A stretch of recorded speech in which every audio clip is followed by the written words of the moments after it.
Bueno, buenos días, buenas tardes para todos y para todas. Hoy estamos en este cuarto episodio de Entre Abejas y Cigüeñas y hoy tengo a una colega, pero además amiga de la casa, que es la licenciada Julia Alderete, al que le agradezco que estar acá, porque el programa lo titulamos Somos lo que comemos. El 30 de noviembre fue el Día Internacional contra la lucha contra los trastornos de conducta alimenticia. Es un tema en el que ella es una referente en lo que es salud mental. Así que ya vamos a darte la bienvenida, Juli. Gracias por estar acá en este diciembre, en el último episodio de diciembre. Así que qué importante poder hablar de esto en estos días, ¿no? Totalmente, totalmente. Bueno, Belén, un placer. Muchas gracias por la invitación. Y bueno, como bien decías, colegas y amigas, así que y dándole relevancia a estos temas que son tan importantes y sobre todo dentro de este marco, ¿no? Que todavía estamos ahí en la fecha y como qué salud mental. Yo siempre digo, ¿no? Capaz que empecemos ahí hablando de lo que son los trastornos de la conducta alimentaria para poder llegar a responder esa pregunta inicial del programa de hoy. Bueno, los trastornos de la conducta alimentaria son enfermedades mentales donde lo que se encuentra alterado es el vínculo con la comida y con el cuerpo. Hay una distorsión en todo lo que refiere, ¿no? Pero hago hincapié en esto de la conducta, porque la conducta da la pauta de ese malestar que a medida que vayamos desarrollando la charla vamos a ver que en realidad la comida y el cuerpo no tienen nada que ver en esto. El trasfondo es emocional, las heridas son vivencias, situaciones que a la persona le marcaron, que le dolieron, que no las pudo gestionar de manera sana, que no las pudo poner en palabras, que no pudo conectar con esas emociones, vivirlas, transitarlas, y a través de ese vínculo con la comida, de esa conducta, ¿no? Que puede ir desde la restricción, el atracón, conductas compensatorias, como puede ser provocarse el vómito, el uso de diuréticos, el uso de laxantes, el exceso de actividad física, encuentran una manera de expresar un gran sufrimiento. Entonces yo cuando hablo de trastornos de la conducta alimentaria o TCA, como se definen también, yo hablo de que detrás hay una persona que sufre. Tal cual. Recién antes de entrar mencionábamos cómo a las dos nos sucede esto en diferentes áreas, como las pacientes, ¿no? Tanto mujeres como varones, que nos dicen, lo vengo desde siempre, es algo con lo que vengo luchando desde mi infancia. Hice Exacto. todas las dietas que conocimos, y por haber, ¿no? Todas estas conocemos. Pero poder trabajar justamente en esto que vos decís, ¿no? En el origen. Exacto. Y me quedo en algo que es muy fuerte, pero que es algo a trabajar desde lo terapéutico, esto de la enfermedad mental. Qué difícil es poder concientizar, ¿no? Con que en realidad el TCA tiene que ver con una enfermedad. Totalmente. Es que son patologías que cuesta mucho verlas como tal, porque muchas veces se las cataloga como algo frívolo, ¿no? Como que es algo estético y nada más. Es el quiero ser flaca, es el quiero ser como tal modelo, como tal cantante, como tal actriz. Y va mucho más allá de eso. De superficial estas patologías no tienen nada, ¿no? O uno mucho escucha cuando acompaña, ¿no? A personas y al entorno, que siempre le cuesta muchísimo comprender estas patologías. Bueno, sentate, comé, dejate de pavadas y ya está. Tal cual. Y no es así. Hay una herida, hay un gran dolor, hay un sufrimiento que no ha podido gestionarlo de una manera sana y a través de estas conductas lo expresa. Y como vos bien lo decías, esto por lo general inicia en la infancia, adolescencia, por eso es que escuchamos ese toda la vida lo sufrí, toda la vida esta lucha, ¿no? Antes estas patologías se relacionaban o se asociaban más a lo que era la adolescencia. Hoy por hoy estamos viendo en niños con TCA. Tal cual. ¿No? Yo, por ejemplo, tengo pacientes en mi consulta particular de niños con 4 o 5 años que se sienten mal con su cuerpo, que quieren hacer dietas, que se están provocando el vómito, que no les gusta su cuerpo. Y yo siempre lo menciono porque me parece que si lo llevamos a niños es como que lo vemos un poco más. Y qué fuerte también, ¿no? Impacta. Un niño que de 4 o 5 años que recién está pudiendo conocer su cuerpo, ¿no? De que es todavía hay mucha incertidumbre. Como ya tenemos ahí trastornos de la conducta alimenticia, es ahí hay un entorno. ¿De dónde viene esto? Exactamente. Mira, para recordarte eso, hace poquito abrí la puerta del consultorio, una nena, 5 años, antes que hola, antes que nada. Y aparte uno piensa en niños y te imaginas que va a andar como, no sé, por el piso, ¿no? Caminando por las paredes. Abro la puerta y lo primero que me dice es, odio mi cuerpo. Fuertísimo. Con ojitos tristes, toda, ¿no? Bueno, ahí empezamos a trabajar, venimos evolucionando de buena forma, porque también hay que dejar el mensaje que es posible salir de esto. Sí, y eso, Juli, me lleva como directamente a 2 cosas. Uno, a las redes sociales, que también no son menores y de las que quiero hablar ahora en un ratito, pero también al bullying, ¿no? Bueno, porque eso nunca falta. El bullying escolar es algo que sabemos que existe, que existió toda la vida. Tenemos que hacernos cargo también de todo esto, ¿no? En nuestras generaciones también había bullying, ¿no? Totalmente. Tal vez hoy somos un poco más conscientes que eso era bullying. Exacto. Y la herida que deja eso, ¿no? En los niños y en los adolescentes. Y porque además tenemos las tasas de suicidios más altas de Latinoamérica. Exactamente, de la región. Lo cual no es para nada menor. Tenemos que hablar de salud mental y por eso estamos acá, ¿no? Para hablar de salud. Porque todo esto tiene que ver con poder prevenir y con poder tener estas señales de alerta de nuestros niños y de nuestros adolescentes, de decir, bueno, acá puede haber algo más que quiera adelgazar o quiera engordar, ¿no? ¿Qué hay detrás de eso? ¿Cuáles son las alarmas que podemos decirles a las familias o a los maestros, a los referentes, en un niño o en un adolescente? De estar alerta. Que estén alertas de esto, de que esto es un poco más que no me gusta la carne, no me gusta la comida y que la tiro por abajo de la mesa. Exactamente. O el quiero ser vegetariana o vegetariano, que muchas veces se escucha también. Bueno, detrás de esto es multicausal. No hay una única causa, pero como vos bien decías, uno en el proceso terapéutico después, el tema del bullying nunca falta. Nunca falta, ya sea intrafamiliar o escolar o con el grupo de pares, ¿no? De amiguitos o del liceo, lo que sea. Ese tipo de comentario nunca falta. Llevándolo a este caso que traía de esta nena, a ella le empezaron a dejar por fuera de los juegos por su cuerpo, por ser gorda. Vos por gorda no jugás. Así empezó todo. Así empezó este malestar. 5 años. 5 años. Que a ver, ese otro compañerito que le dice, vos por gorda no jugás, ¿de dónde saca ese compañerito ese estar gorda y esa discriminación por el cuerpo, ¿no? Entonces tenemos que ver en casa cómo nos expresamos nosotros, cómo nos referimos a otras personas, porque los niños son esponjitas y captan, absorben todo eso y después van y lo replican, ¿no? Pero, por ejemplo, el tema del bullying que vos decías, siempre existió, ahora tiene un nombre, ahora se identifica como tal, pero siempre existió. Siempre tuvo nombre, siempre se le denominó bullying. El tema tal vez antes es que no existía esta exposición, ¿no? No se hablaba tanto. No estaba el WhatsApp que en un minuto todos los padres se enteraban que había bullying. Bueno, y ¿no? antes el bullying era como en el lugar. En el grupo, exacto. En el lugar que sucedía, en la escuela, bueno, sea en el ámbito que sea. Ahora ese bullying va más allá.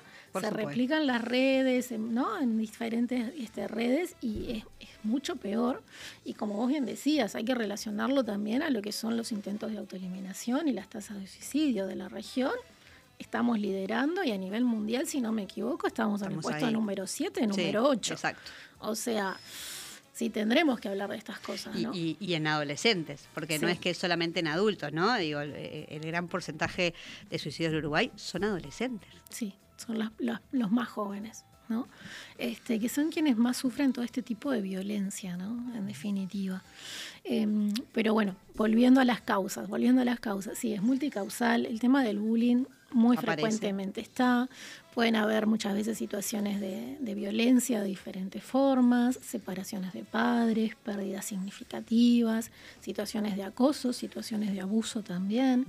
Es infinita la variedad que uno puede encontrar, relaciones más complejas, relaciones que marcaron, situaciones de aborto, o sea, hay infinidad de temas detrás de un TCA. Por eso yo siempre lo defino más como una persona que sufre. En el proceso terapéutico vamos llegando a esa herida para sanar y cambiar esas conductas con la alimentación, ¿no? Empezar a quererse, a cuidarse, a dejar de lastimarse.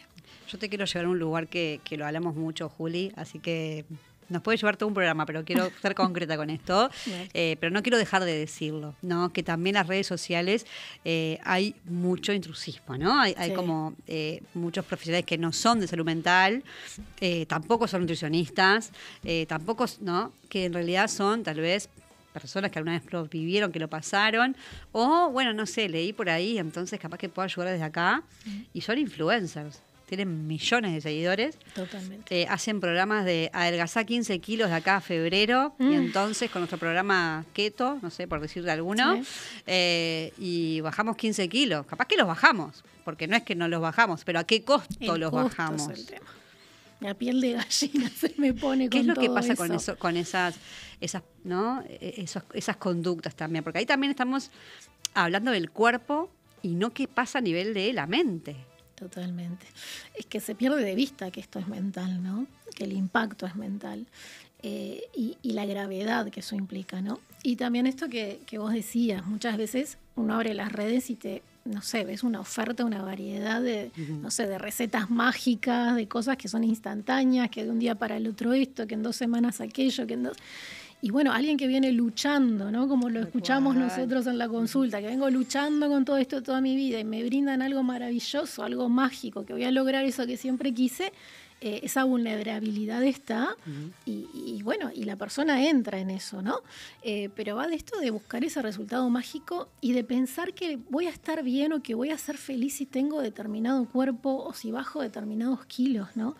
La felicidad no pasa por ahí. Yo que trabajo mucho con lo que es TCA, veo chicas con una anorexia, con un bajo peso, que están en internación por bajo peso y no se sienten bien con su cuerpo. No están felices. Bueno, hoy escuchaba algunas actrices argentinas que hablaban de eso, de que tal vez pesaban 40, 45 kilos y todo el mundo las veía regias y mejor momento y qué sé yo, pero ellas por dentro se sentían muy vulnerables, ¿no? Y no sintiéndose cómodas con su cuerpo. Totalmente. Y que ese es el riesgo en estos trastornos de la conducta alimentaria, que en los casos más extremos pueden llegar a la muerte, porque, por ejemplo, en una anorexia nunca alcanza, nunca es suficiente. No me alcanza el número que veo en la balanza. Bajé, estoy en 45, quiero 44, quiero 43, quiero 42. Nada alcanza. Y aparte existe eso de la distorsión, que nunca se ven como realmente están, ¿no? Hay un testimonio que lo traigo acá porque ella ya ha hablado mucho y de hecho el otro día hice una charla muy linda de eso, que es Josefina Figueredo, la hija de Alejandro Figueredo, ha sufrido un trastorno de la conducta alimenticia. Ella lo ha expresado y hoy ayuda mucho a personas. Y ella contaba un poco cómo se sentía, ¿no? Y quiero que me hables un poquito de eso, Juli. ¿Cómo se siente una persona que hoy está transitando un trastorno de conducta alimenticia? Bueno, ese sufrimiento es enorme. Sienten que no valen, sienten que no sirven, sienten que no son suficientes, sienten que nadie los quiere, sienten que nadie los valora, sienten que no son buenos para nada, que no son ni buenos hijos, ni buenos compañeros, ni buenos amigos, ni buenas parejas, ni dependiendo de la etapa de la vida en que lo estén transitando, ¿no? Que no son buenos para nada y que lo único que merecen es estar mal, sufrir y en los casos más extremos, que también pasa, existen los intentos de autoeliminación, porque la depresión también está muy de la mano de estos trastornos de la conducta alimentaria. Por supuesto. Nosotros vemos también, te quiero llevar a esta área en la que trabajo yo, ¿no? Que es la búsqueda de embarazo, ¿no? Nosotros vemos muchas mujeres, varones también, pero bueno, ¿qué pasa con la mujer? Está el peso ahí de la gestación y de lo que son los riesgos en los embarazos, ¿no? Entonces es poder comenzar el embarazo de la forma más saludable posible. Y a veces tenemos mujeres que tienen que adelgazar 20 kilos, 25 kilos en 2 meses, y lo traigo así porque la carpeta del Fondo Nacional de Recursos nos exige un IMC específico, ¿no? Que no sé si ahora vos me vas a decir si esa medida toma lo que es saludable o no, pero es lo que hoy tenemos, es una medida, y hasta no llegar no pueden comenzar su tratamiento, no se lo aprueban. Esto es todo un tema, ¿no? Porque esto lleva justamente a poder trabajar no en el trastorno de conducta alimenticia, sino en bajar esos 25 kilos. Totalmente. Y después el embarazo cuesta mucho más, sobre todo porque, bueno, el riesgo en el embarazo de la obesidad es la prematurez, preeclampsias, ¿no? Hay como muchos riesgos ahí. No es solamente el no quedar embarazadas o el que haya una menor tasa de embarazo, sino que cuando hay embarazos hay riesgos, ¿no? O hay más riesgos. Exactamente. ¿No? Entonces, esto también es muy importante poder trabajarlo y hablarlo, ¿no? Porque parecería que en realidad es solamente un peso por un número y en realidad estamos hablando de la salud, de que lo que queremos los profesionales que trabajamos en medicina reproductiva es que llegues lo mejor posible, pero también acompañarte en la salud. Exacto, en la salud mental, ¿no? Lo que implica todo ese cambio, porque detrás de esa pérdida de kilos ahí está la búsqueda de un deseo, ¿no? Entonces poder acompañar la parte física, obviamente, pero no descuidar la parte mental, la parte emocional, que aparte también cómo lo transitan esos padres, esa exigencia, ¿no? Ese tengo que llegar a tal número para poder iniciar todo este proceso, que muchas veces termina siendo como contraproducente, porque eso genera ansiedad, incertidumbre, y canalizamos lo que nos pasa con la comida. O sea, muchas veces por ansiedad uno termina picoteando, comiendo de más, ¿no? Vuelca todas esas emociones en el vínculo con la comida. Entonces hay un deseo, pero mis conductas van en contra, ¿no? Entonces está toda esa lucha que, como vos bien decías, es el acompañar desde la parte emocional. Y en este proceso, Juli, ¿cómo se trabaja con una paciente que te llega y que vos ves que tiene un trastorno? Primero, preguntarte si llegan siendo conscientes de ese trastorno o si en realidad llegan porque entienden que no están pudiendo solos, que no están pudiendo adelgazar, porque eso es en realidad como lo más visible. ¿No?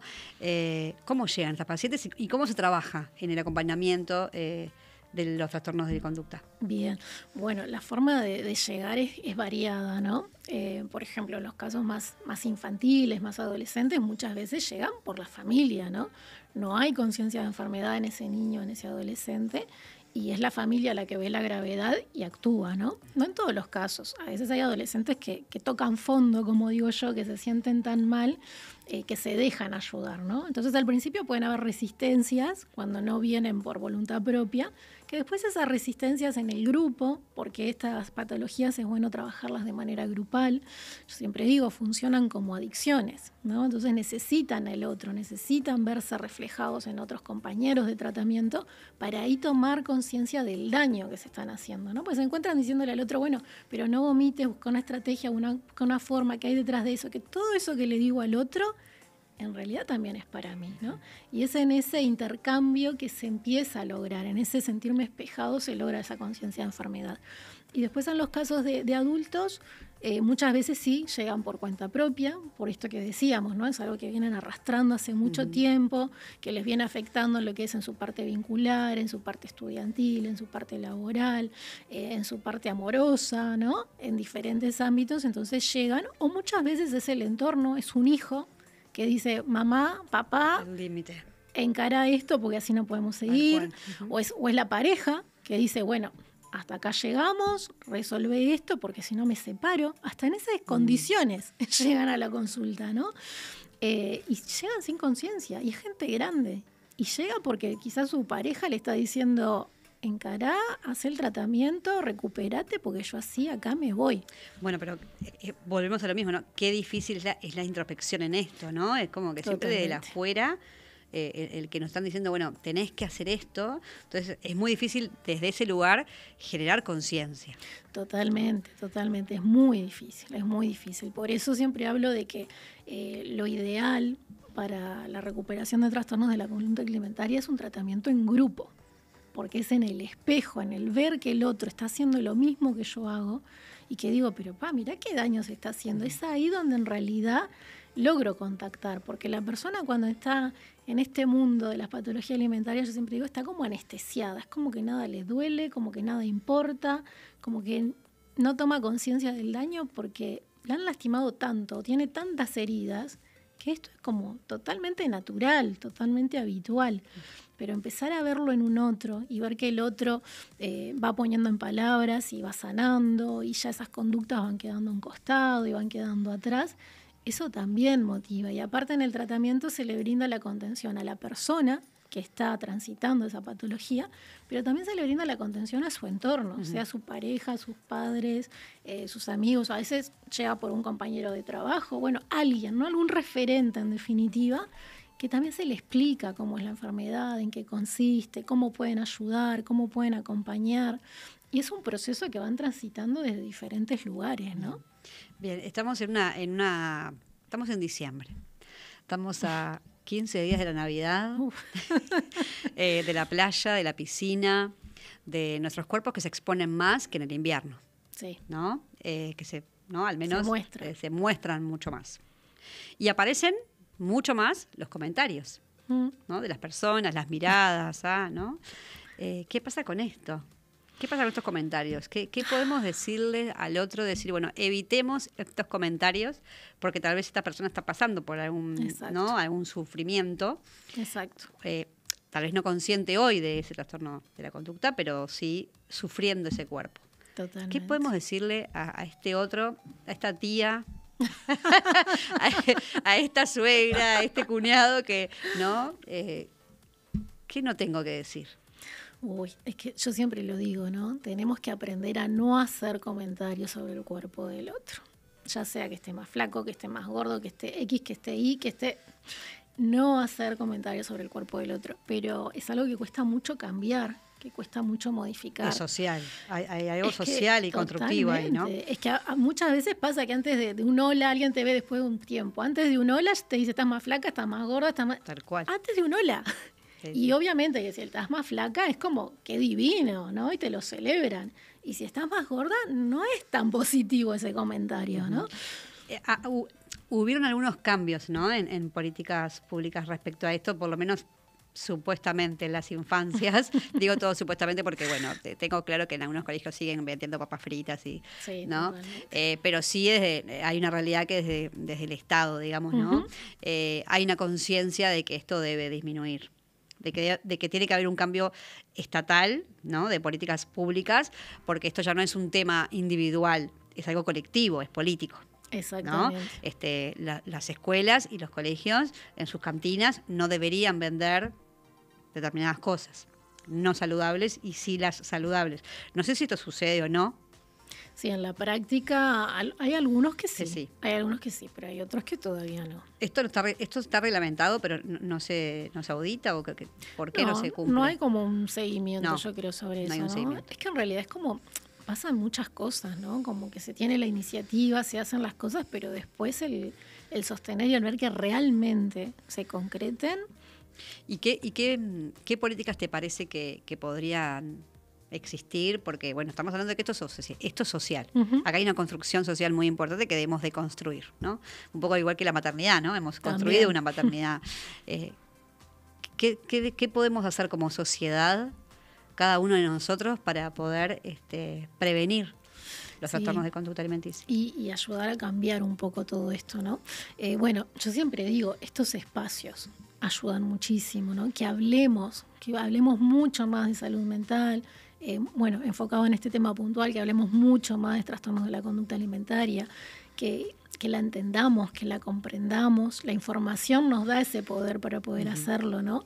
Y empezar a dimensionar esto. Por ejemplo, a ver, si yo le digo a una persona, estás gorda, o le hago un comentario con esta connotación, esa persona puede hacer que se sienta culpable por lo que comió, vaya al primer baño que encuentre y se provoque el vómito. Tal cual. Yo a veces lo traigo un poco bruto así, ¿no? Pero creo que es la forma en realidad que tenemos de darnos cuenta de que lo que yo digo puede lastimar al otro. A ver, le puedo hacer un comentario del cuerpo a alguien y capaz que a esa persona no le genera nada, le da igual y chau. Pero hay muchas otras, y lamentablemente son muchísimas, a las que les afecta, o muchísimos, porque esto no es solo de mujeres, esto afecta a hombres también, que ese tipo de comentarios puede hacer eso. O que si ya comió, no sé, si eso pasó al mediodía, que no coma por 24 horas. O que se obsesione con una rutina de ejercicios. Y que estamos además en este fin de año que que nos sirva como reflexión, ¿no? Diciembre siempre nos hacemos balances, Sí, inconscientemente hacemos balances. balances. Qué importante poder también hacer el balance de si yo también soy uno de esos que inconscientemente, con unas buenas intenciones, capaz que le digo al otro, ay, qué flaco que estás, y qué, ay, pero qué lindo que, no, estás re linda, ¿no? Y el restar re linda es capaz que adelgazó 15 kilos, no sabemos por qué bajó 15 kilos, pero eso es estar más linda a veces para la sociedad. Que tomemos diciembre como la concientización de los trastornos alimenticios, creo que también es muy importante, de estos comentarios que no debemos decir, de poder respetar al otro, de no hablar de su cuerpo, poder preguntarle cómo está, ¿no? Y qué necesita, y por sobre todas las cosas, poder entender de que estamos hablando de una enfermedad, nada más y nada menos.